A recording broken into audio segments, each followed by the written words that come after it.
Bien voilà, donc on a parlé, je vais peut-être arriver à la faire, ma vidéo cette fois-ci là, ça commence à être chiant. Alors, on a parlé bactéries. Et ce qui est intéressant à parler maintenant sur les bactéries, c'est que dans le temps, les gens ne savaient pas comment conserver les aliments, comment conserver l'eau. Alors ils buvaient l'eau parce qu'ils n'avaient pas le choix. Mais l'eau les tuait parce que quand ils partaient en voyage, ils prévoyaient de l'eau. Par exemple, ils partaient avec la carriole pour un voyage de 3 jours, ils prévoyaient de l'eau. Mais avec la chaleur, l'eau commençait à avoir beaucoup de bactéries. Et donc, le problème, c'est que ça les tuait. Et ça leur donnait des maladies, etc., etc. Et le truc est venu, entre parenthèses, à peu près à l'époque des Romains. Il y avait deux méthodes.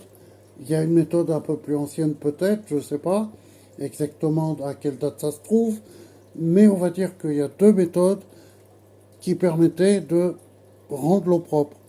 Filtrer l'eau en premier dans un bac de sable qui coule dans une bouteille et vous le refiltrez 2, 3 fois.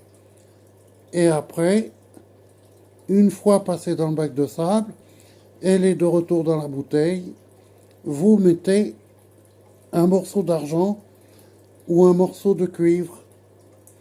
Le cuivre et l'argent libèrent des ions, pas le fric, hein, l'argent, pas le fric, l'argent. Donc le cuivre et l'argent libèrent des ions qui désinfectent l'eau. Et donc c'est un produit qui est très efficace pour désinfecter l'eau. Je vous conseille le cuivre T2 qui est moins nocif que l'argent. Mais il faudra nettoyer le verre de gris sur votre cuivre. Il faudra gratter un peu votre cuivre pour enlever le verre de gris qui, lui, à long terme, va être assez toxique. Voilà. Bien. Et les Romains avaient découvert que le cuivre stérilisait l'eau. Et donc, ils amenaient l'eau dans des canalisations en cuivre pour désinfecter l'eau. Voilà. Petite page d'histoire. Salut.